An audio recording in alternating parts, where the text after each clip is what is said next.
Allá arriba, a unos 6 metros de altura, en la bifurcación de una gruesa rama de un roble viejo, había algo que no debería estar ahí. Una década de lluvia, sol y tierra lo habían convertido en una especie de caparazón sin forma, casi mimetizado con la corteza del árbol. Estuvo tanto tiempo en ese lugar que hasta los pájaros construyeron un nido en la orilla. Lo curioso es que ningún turista, de los que pasaban a unos 24 kilómetros de distancia por el sendero principal, podía verlo. Pero en el verano del año 2015, 3 cazadores que se adentraron en la maleza fuera de los caminos marcados levantaron la vista y lo encontraron. Al principio, pensaron que era solo basura vieja que alguien había dejado olvidada hacía muchísimos años y lo reportaron a los guardabosques. Pero cuando bajaron aquel objeto del árbol y lo abrieron, la sorpresa fue brutal. No había equipo de campamento ni pertenencias, sino restos humanos. 2 esqueletos abrazados dentro de un saco de dormir hecho pedazos. Para entender cómo llegaron ahí, tenemos que retroceder 10 años atrás, hasta julio del 2005, cuando todo comenzó. Era martes 19 de julio del 2005 en Carolina del Norte. Ese día, Kevin Holmes, de 27 años, y su esposa Julia, de 24, salieron de su casa en Asheville para una caminata planeada de 7 días. El destino: el Bosque Nacional Pisgah, una parte de la cordillera de los Apalaches famosa por sus senderos complicados y su densa vegetación donde casi no vive gente. La idea era hacer un circuito que incluía secciones del sendero Art Loeb, con salida en un punto llamado Black Boulders Knob. Según su itinerario, debían regresar a casa a más tardar el 26 de julio. Cuando el 27 de julio nadie había sabido de ellos, ni habían regresado, sus familiares presentaron un reporte de desaparición en la oficina del sheriff del condado de Buncombe. Lo que parecía un simple retraso se convirtió en uno de los casos más largos y misteriosos de todo el estado. Kevin era ingeniero de software en una empresa local de tecnología, mientras que Julia, con 4 meses de embarazo, trabajaba desde casa como diseñadora gráfica. Llevaban 2 años casados, y según todos, tenían una relación estable y feliz. No eran alpinistas profesionales, pero sí aventureros de fin de semana. Solían irse seguido al campo, y veían este viaje como su última gran travesía antes de la llegada de su primer hijo. Se prepararon a conciencia. Una semana antes, el 12 de julio, Kevin compró botas nuevas, cartuchos de propano para su estufa portátil y comida deshidratada suficiente para 7 días. Una cámara de seguridad de la tienda lo captó entrando alrededor de las 5:30 de la tarde. El sábado 16 de julio, Julia tuvo una llamada con su mamá, Susan Albrecht. En esa plática le contó con emoción que ya tenían todo listo para el viaje. Una casa de campaña verde para 2 personas, 2 sacos de dormir, uno azul y otro rojo, y un sistema para filtrar agua. También le dijo que el clima se veía ideal, con temperaturas moderadas y pocas probabilidades de lluvia. Esa fue la última vez que la familia escuchó la voz de Julia. La mañana del martes 19 de julio, a eso de las 6 en punto, Kevin envió un correo a su colega para avisarle que estaría fuera de contacto hasta el día 26. Una hora más tarde, los vecinos lo vieron junto a Julia cargando 2 mochilas enormes en su Subaru plateado, modelo 2002.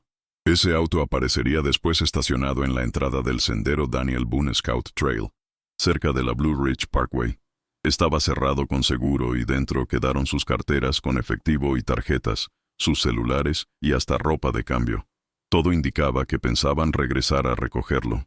La última vez que alguien los vio con vida fue ese mismo día, alrededor de las 9 de la mañana. Un turista de Tennessee, de 58 años, que también comenzaba su caminata en ese estacionamiento, se cruzó con ellos. Recordaba que platicaron un poco sobre el clima y el estado del sendero. Los notó relajados, sonrientes y bien equipados. Julia llevaba pantalones grises de senderismo y una camiseta azul. Kevin usaba shorts color caqui y una camiseta verde. El testigo dijo que los vio dirigirse hacia el norte, por el camino principal que se internaba en el bosque. En esos días, había algunos grupos de excursionistas más registrados en el Bosque Nacional Pisgah, y el clima era típico de julio en esa región. Unos 22 grados centígrados, cielo despejado y excelente visibilidad. No hubo tormentas ni fenómenos extraños que pudieran haber complicado el viaje. Y sin embargo, después de ese momento, Kevin y Julia parecieron desvanecerse del mapa. No dejaron notas en los registros de visitantes que suelen colocarse en puntos clave del recorrido. No usaron sus tarjetas, sus celulares, apagados y guardados en el coche, nunca volvieron a encenderse ni a conectar con la red, algo común en esas zonas sin cobertura. Simplemente se desvanecieron de un sendero bastante conocido y transitado, sin dejar rastro alguno. El 27 de julio de 2005, a las 2:15 de la tarde, la oficina del sheriff del condado de Buncombe los declaró oficialmente desaparecidos. De inmediato arrancó una operación de búsqueda a gran escala. El Bosque Nacional Pisgah estaba lleno de voluntarios, guardabosques y hasta helicópteros que sobrevolaban la zona día y noche. Los equipos de rescate se organizaron en cuadrillas que peinaron cada sendero. Revisaron cañones, riachuelos y cuevas. Usaron perros rastreadores entrenados para detectar restos humanos y equipos especializados de montaña. Pero después de 3 días de esfuerzo continuo, no encontraron absolutamente nada. Ni una prenda, ni una huella, ni una simple envoltura de comida. Los familiares de Kevin y Julia viajaron desde Texas y Florida para unirse a la búsqueda. Pegaron volantes con sus fotos en todas las gasolineras, tiendas y entradas de senderos cercanos. La comunidad local también se volcó con ellos. Algunos ofrecieron comida, alojamiento y ayuda en el rastreo.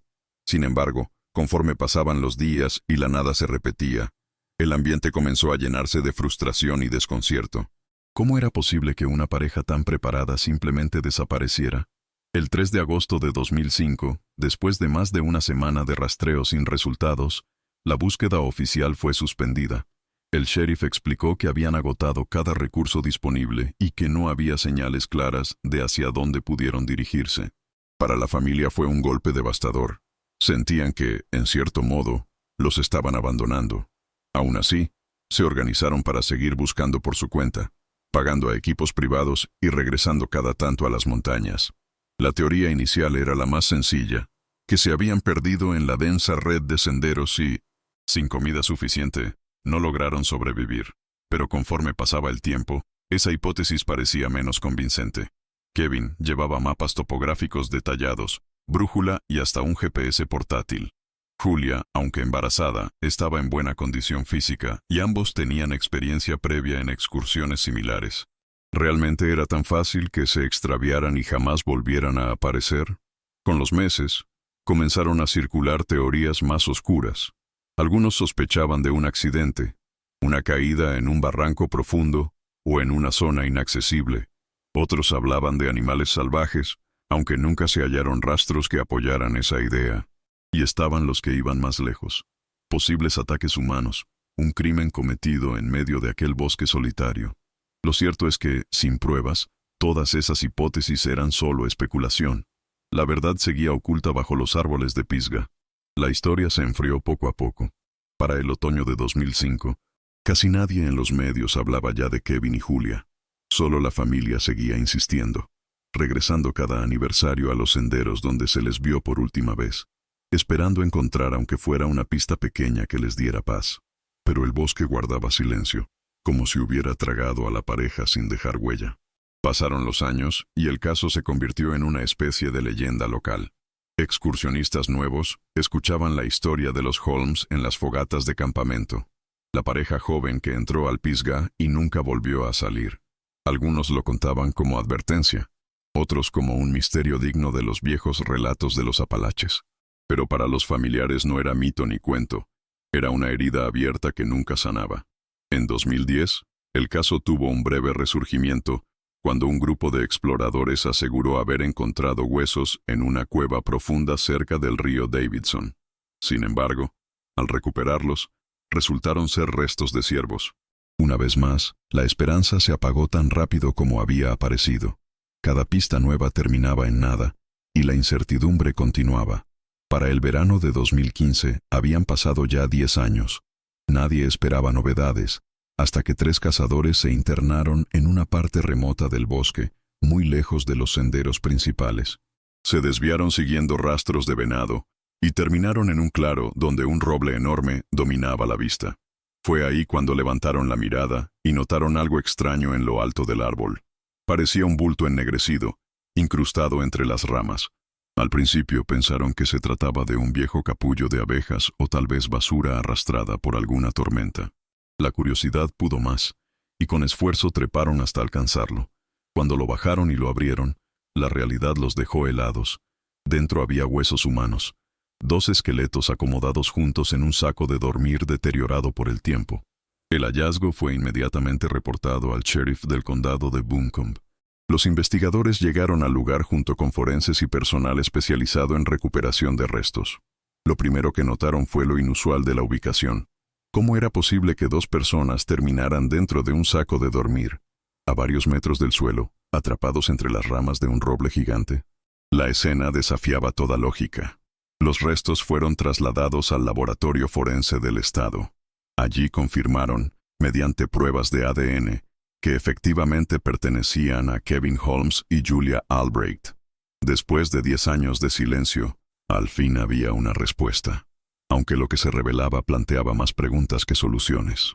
Junto a los huesos, encontraron fragmentos de tela, restos oxidados de una linterna y la estructura metálica de lo que alguna vez fue una mochila. Lo que desconcertó a todos fue la forma en que los esqueletos estaban acomodados. Julia parecía recostada de lado, en posición fetal, mientras que Kevin estaba tendido a su lado, como si hubieran decidido dormir allí juntos. No había señales de violencia, ni fracturas extrañas, ni marcas que sugirieran un ataque animal. Todo apuntaba a que habían muerto uno junto al otro, de manera tranquila. Pero, ¿cómo habían terminado en lo alto de aquel árbol? Los investigadores plantearon varias hipótesis. Algunos sugerían que una tormenta, tal vez un tornado o vientos huracanados poco comunes en la zona, pudo haber arrastrado su campamento entero y lanzarlos hasta quedar atrapados en las ramas. Otros hablaban de un desprendimiento de tierra que, de alguna manera, catapultó el saco de dormir. Sin embargo, ninguna explicación parecía encajar del todo con la posición de los cuerpos. Para la familia, el hallazgo fue un alivio y una tortura al mismo tiempo. Por fin sabían dónde estaban Kevin y Julia, pero jamás sabrían qué sucedió realmente en esos últimos momentos. El misterio seguía intacto, rodeado por el silencio del bosque que los guardó durante una década entera. Con la confirmación oficial, el caso fue archivado como muerte accidental por causas indeterminadas. Para las autoridades, sin pruebas claras de un crimen o de un fenómeno específico, no había más que investigar. Pero para quienes conocían bien a Kevin y Julia, esa conclusión sonaba demasiado simple para una historia tan extraña. Algunos expertos independientes insistieron en que algo no cuadraba. ¿Cómo sobrevivieron varios días o incluso semanas sin ser encontrados por los equipos de búsqueda? ¿Por qué no dejaron ninguna señal de auxilio en los senderos? Y sobre todo, ¿cómo terminó su refugio en las ramas de aquel árbol gigantesco, en un sitio tan apartado de las rutas normales? El hallazgo se volvió tema de debates en foros de excursionistas y programas de misterio. Algunos hablaban de un fenómeno natural aún no comprendido. Otros se inclinaban hacia explicaciones paranormales, alimentando la leyenda de que el bosque de Pisgah se traga a las personas. Cada teoría sumaba más al mito, pero ninguna daba una respuesta definitiva. Hoy, casi 2 décadas después, el recuerdo de Kevin y Julia sigue vivo en cada caminante que se interna en esas montañas. Sus nombres quedaron grabados no solo en los registros del condado, sino también en las historias que se cuentan alrededor de las fogatas. 2 jóvenes aventureros que fueron al bosque buscando tranquilidad y terminaron convirtiéndose en un misterio eterno. Y mientras el viento recorre los árboles del Pisgah, muchos se preguntan lo mismo. ¿Qué fue lo que realmente pasó esa noche en la que Kevin y Julia desaparecieron? Tal vez la montaña guarda el secreto para siempre. O quizá algún día, en otro rincón olvidado del bosque, aparezca la pieza que complete el rompecabezas.